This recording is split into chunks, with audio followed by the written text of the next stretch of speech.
Hola amigos, hablando de Dios, hablando de lo que creemos los católicos sobre Dios, de este primer paso fundamental en nuestra fe, que es saber quién es Dios.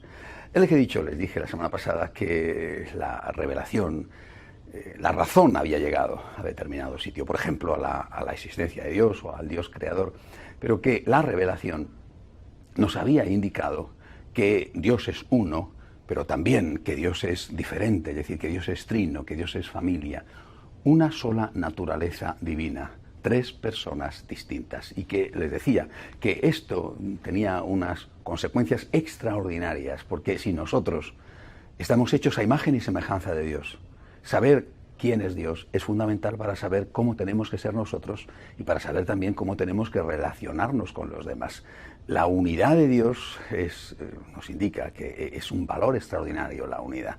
Pero la diversidad de Dios, tres personas distintas, nos indica que hay que respetar las legítimas diferencias y que no podemos despersonalizar al otro, ni en las relaciones sociales y desde luego muchísimo menos en las relaciones familiares, que es donde por desgracia se da con tanta frecuencia ese pecado, el pecado o del intento de imponer la uniformidad, el ordeno y mando, o el pecado de que esa pluralidad se desboca, no hay unidad y se convierte la familia en un caos, en una pensión barata.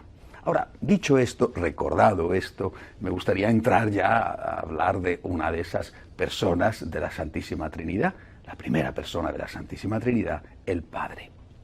¿Qué podemos decir sobre el Padre?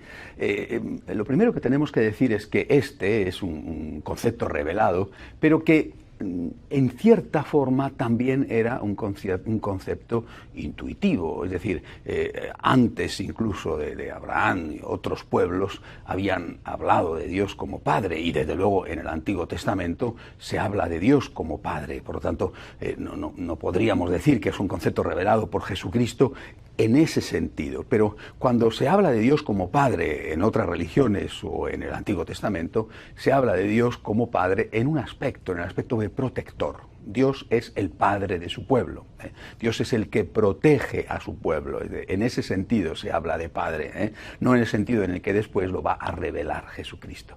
Dios como protector del pueblo, como protector de la persona, Dios como creador, es en ese aspecto el Padre. En cambio, no se puede decir, no se puede aplicar el concepto de Padre verdaderamente hasta que no existe el Hijo, es decir, solamente Jesús nos va a enseñar lo que significa la paternidad de Dios. Quiero leer a propósito de esto en un texto del Catecismo. Nadie es Padre como lo es Dios. El número 240 del Catecismo afirma: Jesús ha revelado que Dios es Padre en un sentido nuevo. No lo es solo en cuanto creador. Él es eternamente Padre en relación a su Hijo, el cual eternamente es Hijo solo en relación a su Padre. Nadie conoce al Hijo sino el Padre y aquel a quien el Hijo se lo quiera revelar. Nadie conoce al Padre sino el Hijo y aquel a quien el Hijo se lo quiera revelar. Es decir, lo que nos va a revelar Jesucristo no es que Dios es protector del pueblo. Repito, esto está en el Antiguo Testamento, esto está también incluso en otras religiones. Lo que nos va a revelar es que existe el Padre porque existe el Hijo. La existencia del Hijo hace que el Padre exista como tal. Es decir, el Padre es Padre porque existe no solo el Hijo encarnado, es decir, el Hijo hecho hombre, sino la segunda persona de la Santísima Trinidad, el Hijo. Ahora bien, esta relación entre Dios Padre y Dios Hijo, que hace del uno Padre y del otro Hijo, esta relación de paternidad, de filiación, esta relación es única. Es el Hijo único de Dios. Y esto también hay que decirlo. Y hay que decirlo porque muchas veces, algunos por lo menos, tienen una cierta confusión sobre esto y dicen: todos somos hijos de Dios.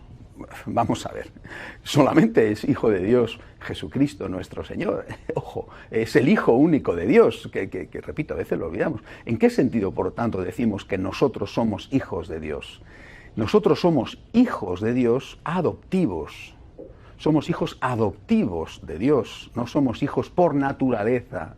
San Pablo lo tenía muy claro: éramos esclavos y ahora hemos recibido la dignidad de hijos, pero hijos adoptivos. Somos hijos en el Hijo. Es decir, Jesucristo, haciéndonos hermanos de Él por su encarnación y después, como diré ahora mismo, por el sacramento del bautismo, haciéndonos hermanos de Él, nos ha hecho hijos del Padre. Hijos del Padre adoptivos, no hijos en cuanto a la naturaleza. Solamente Jesucristo, segunda persona de la Santísima Trinidad, participa de la naturaleza divina con el Padre y con el Espíritu Santo. Pero si esto no lo dejamos claro, ahí entramos en un mundo de confusión que a veces va propiciado por algunas religiones como es el hinduismo. Bueno, no, mire usted, no, solamente existe un hijo que es la segunda persona de la Santísima Trinidad, que después se va a hacer hombre a través de la Santísima Virgen María. Es decir, solamente hay un hijo. Nosotros somos hijos en el Hijo, hijos adoptivos de Dios. ¿Cómo nos hacemos hijos de Dios? ¿Cómo nos hacemos hijos adoptivos de Dios? Por el sacramento del bautismo. Es decir, la adopción, cualquier adopción, la adopción legal, de un niño huérfano es adoptado por una familia. La adopción implica necesariamente un acto de tipo jurídico. Por supuesto que lo primero que implica es un acto de amor, ¿no? Esos papás quieren a esa persona y la quieren como hijo. También así es por parte de Dios con respecto a nosotros. Pero para que pueda ser de hecho y de derecho hijo adoptivo, tiene que haber un acto jurídico. Y eso, repito, no podemos olvidarlo. Si no, minusvaloramos la importancia del bautismo. El acto jurídico que nos convierte en hijos adoptivos de Dios, no que nos hace iguales a Dios en su naturaleza y en su dignidad. Seguimos siendo seres humanos, seguimos siendo criaturas, pero ahora ya no somos, como diría San Pablo, siervos, no somos forasteros, ahora somos hijos, somos herederos. Y este acto es el bautismo, y esto es extraordinario, y lo olvidamos muchas veces, no le damos al bautismo la importancia que tiene. El sacramento del bautismo nos sirve, por supuesto, para limpiarnos del pecado original, nos sirve para hacernos miembros de la Iglesia, nos sirve para hacernos hijos adoptivos de Dios. Somos hijos gracias al bautismo. Y hasta que no recibimos el bautismo no somos hijos. Pero todo el mundo es hijo de Dios. Esto no es verdad. Todos somos criaturas de Dios. Eso sí. Todos somos criaturas amadas por Dios. Eso sí.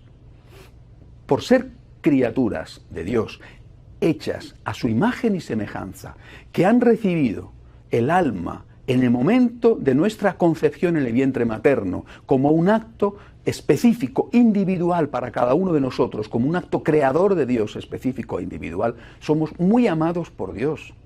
El hecho de que algunos no sean hijos adoptivos no significa que no son amados.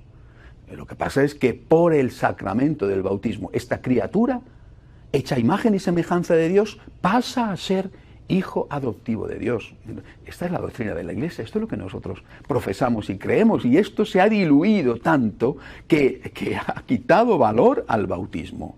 Oye, tú te das cuenta de que cuando no bautizas a tu niño, no solamente le estás privando de un sacramento que le va a limpiar del pecado original, le va a hacer más fuerte para la lucha de la vida, no solamente le estás cerrando la puerta de este club, por decir así, de esta familia, que es la familia de la Iglesia, sino que le estás impidiendo convertirse en hijo adoptivo de Dios. Bautízale cuanto antes, no a la ligera, no sin la debida preparación, sin asegurarle después esa formación necesaria en la fe, pero bautízale cuanto antes, cuanto antes. El niño cuanto antes tiene que ser parte de esa familia de los hijos de Dios. Es un don extraordinario. ¿Tú no querrías eso para tu hijo en otro orden de cosas? Por ejemplo, vacunarle cuanto antes para que no cogiera determinada enfermedad, o llevarle lo antes posible, inscribirle lo antes posible en un determinado maravilloso colegio, que seguramente tardará después en poder ir, pero ya enseguida le has inscrito para que tenga la plaza reservada. Yo conozco a gente en España que cuando nace su niño, inmediatamente le hace socio de tal o cual club de fútbol y lo tiene muy a gala. Mi hijo, desde el momento en que nació, ya es socio del Real Madrid o socio del Barcelona o socio del Valencia. Mi hijo ya desde el momento en que nació. Y bueno, y desde el momento en que nació, ¿por qué no le hiciste del club más importante que existe en el mundo, es decir, de la familia de los hijos de Dios. Repito, como tenemos tanta confusión en temas de fe, eso que Benedicto XVI llama el analfabetismo espiritual, pues resulta que consideramos que el bautismo es cualquier cosa, primero que no hay que prepararse para nada y que no tiene consecuencias, y no nos damos cuenta de la importancia que tiene. El bautismo nos hace hijos adoptivos de Dios. Y esto, insisto, es fundamental. Ahora, vuelvo al tema, este ser hijo adoptivo no me hace igual a Jesucristo, ¿eh? Y mi relación con el Dios Padre no es la misma que la relación de Jesucristo con el Dios Padre. Por eso, para terminar este capítulo, voy a hablar del Padre Nuestro y voy a explicar el Padre Nuestro. Es una oración fundamental, es una oración larga que voy a intentar explicar con detalle. Pero lo primero que hay que hacer para hablar del Padre Nuestro, es decir, de la oración del creyente hacia el Padre, después hablaré, si Dios quiere, la semana que viene de la oración del creyente con Jesús y luego de la oración del creyente con el Espíritu Santo. La oración del creyente con el Padre Nuestro, es que lo primero que hay que decir es que es una oración que surge a petición de los apóstoles. Los apóstoles le dicen a Jesucristo, enséñanos a orar. Juan les enseña a rezar a sus discípulos. Y tú no nos enseñas a rezar. Rezar es fundamental, enséñanos a orar. Danos unas técnicas de meditación. Bueno, no estarían seguro pensando en ayúdanos a ponernos aquí en la postura del loto con los pies cruzados y con el dedo gordo que pueda acariciarme la oreja, ¿no? Y bueno, no, sino enséñanos a orar. ¿Cómo tenemos que llamar a Dios nosotros, tus discípulos? ¿Cómo tenemos que llamar a Dios? Jesucristo les dice, cuando oréis al Padre, decid así, Padre Nuestro. Dice, cuando oréis a mi Padre, dice Jesús, decid así, Padre Nuestro. Insiste el Señor en que es mi Padre y vuestro Padre. Jesucristo no dice nunca Padre Nuestro, dice vosotros decid así. Más aún marca la diferencia, voy a mi Padre, a vuestro Padre, no dice a nuestro Padre, porque quiere dejar claro que su relación con el Padre es diferente de nuestra relación con el Padre. Él es propiamente el Hijo de Dios, es Dios. Nosotros no somos dioses, nosotros somos hijos adoptivos. Es Cristo, a través del sacramento del bautismo y por amor, que nos ha hecho hijos de Dios. Es Cristo, el Hijo de Dios, que nos hace hijos de Dios. Bueno, ahora ya sí, el Señor nos dice, rezad así, Padre Nuestro que estás en el cielo. Primera parte de la oración del Padre Nuestro. Padre Nuestro que estás en el cielo.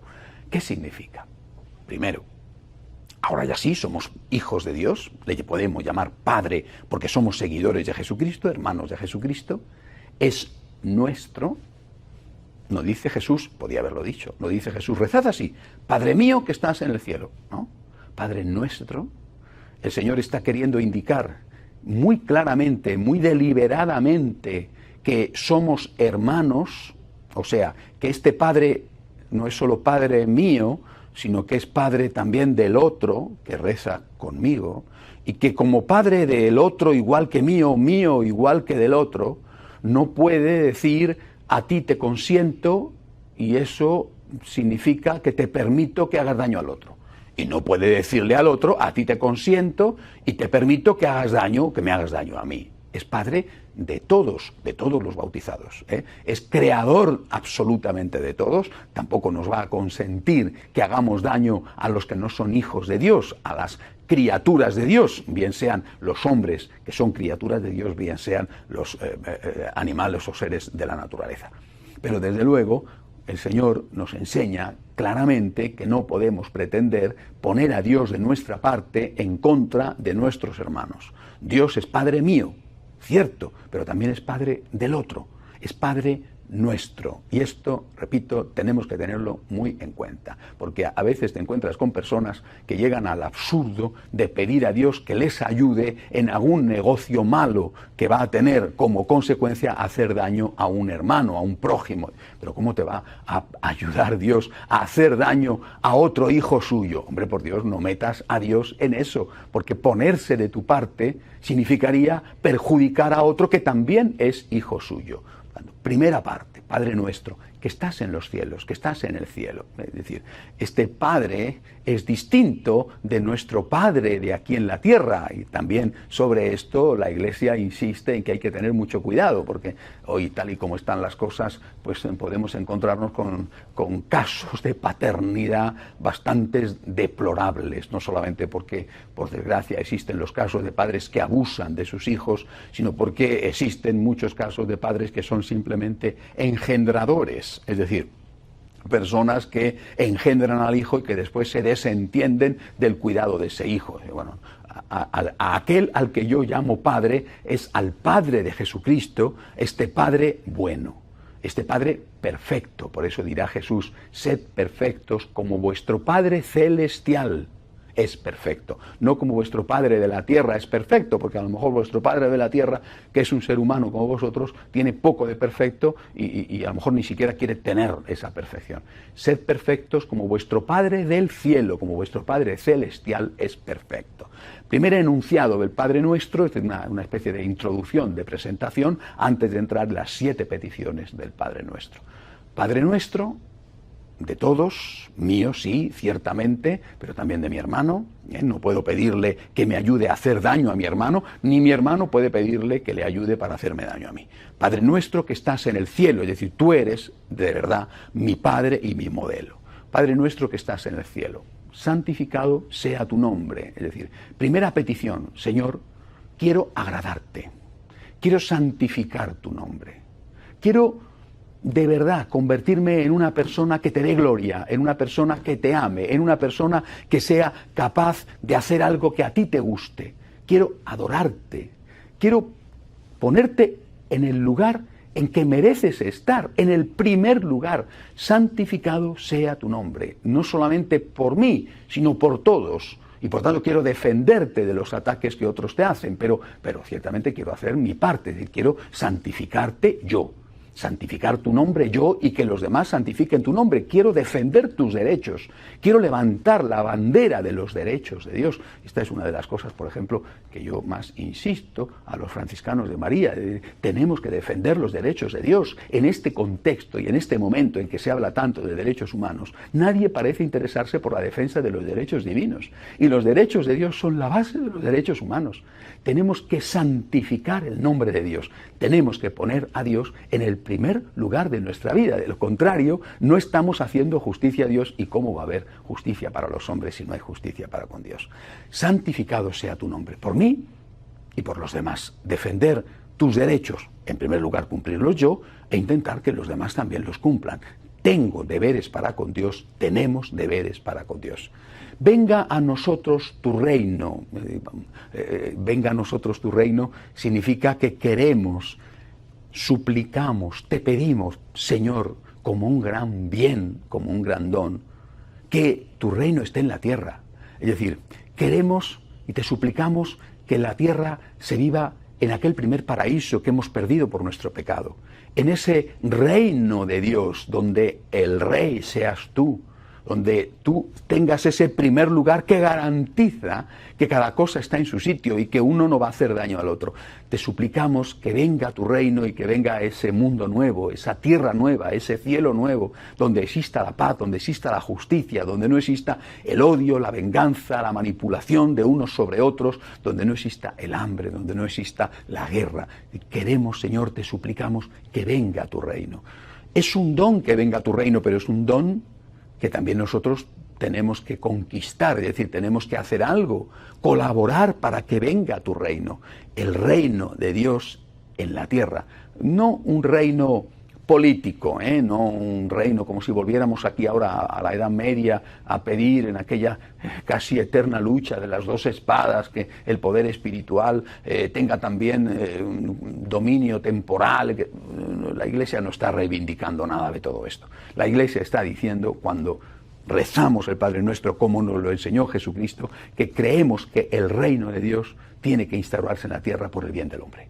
Que cuando el reino de Dios se instaure en la tierra de forma definitiva, en ese final de los tiempos, entonces habrá paz, entonces habrá justicia, entonces habrá verdadera felicidad. Venga a nosotros tu reino. Hágase tu voluntad en la tierra como en el cielo. Qué petición, ¿verdad? Hágase tu voluntad. Decimos, hágase tu voluntad. Quiero hacer tu voluntad, Señor. Quiero hacer tu voluntad.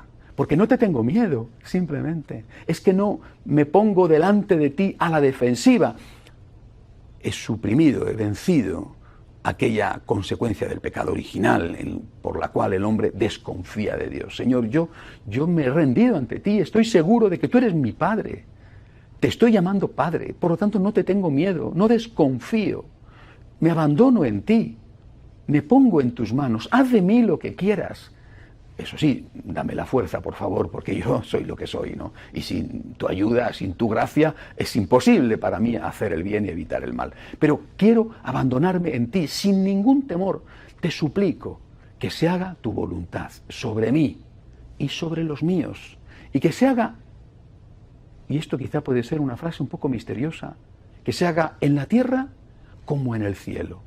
¿Qué significa en la tierra como en el cielo? Volvemos a través de esta frase al misterio de la Santísima Trinidad. ¿Cómo se vive en el cielo? En el cielo se vive en unidad y en respeto a las legítimas diferencias, unidad y Trinidad. Es decir, en el cielo se vive con amor. En el cielo se vive sin uniformidad, con unidad, sin caos, es decir, con respeto a las legítimas diferencias, pero no con unas diferencias que son impuestas y que al final impiden la convivencia. Cuando estamos diciendo que se haga la voluntad de Dios en la tierra como en el cielo, estamos diciendo, Señor, quiero que me enseñes a vivir en la tierra como en el cielo. ¿Cómo estás viviendo en el cielo? Con amor, Padre, Hijo y Espíritu Santo, respetándose, estando unidos, aceptando que son diferentes, pero con esas diferencias que no les destruyen, que no les rompen, que no les enfrentan. Eso es lo que yo quiero, Señor, y eso es lo que te pido. Ayúdame a vivir en mi familia, en mi comunidad, en mi sociedad, en mi ciudad, en mi patria, en el mundo. Ayúdame a vivir aquí en la tierra como en el cielo. Ayúdame a luchar por la unidad y a respetar las legítimas diferencias. Y sobre todo, que se haga tu voluntad. Por ejemplo, cuando hago a veces el planteamiento vocacional, algún muchacho o alguna muchacha que piden discernimiento, les digo, pero tú lo que tienes que hacer no es desear esto o aquello, sino abandonarte en Dios, desear la voluntad de Dios. No le condiciones a Dios, no le digas a Dios, quiero que me pidas esto. Es como si no te fiaras de Dios, y de verdad, Dios es tu Padre y tienes que confiar en Él. Hágase tu voluntad, Señor. Me fío de ti, me abandono en ti. Danos hoy nuestro pan de cada día. Tenemos necesidad de Él, tenemos un cuerpo, necesitamos comer, necesitamos la casa, necesitamos el trabajo, necesitamos el vestido, necesitamos la recreación, el descanso. Y te lo suplico, Señor, ayúdame. Y no solamente ayúdame a mí, ayuda también a los míos. El pan nuestro, no digo el pan mío, el pan nuestro de cada día. Estoy rezando al Padre común y estoy rezando en plural. Hágase tu voluntad en la tierra como en el cielo. Danos hoy, danos el pan nuestro de cada día. Danos el pan. Ayúdanos, Señor, que no haya hambre, que no haya guerras, que no haya violencia, que no haya injusticia, que se haga tu voluntad y que tu reino se establezca en la tierra. Perdónanos nuestras deudas, perdónanos nuestras deudas. Qué petición tan importante, ¿verdad?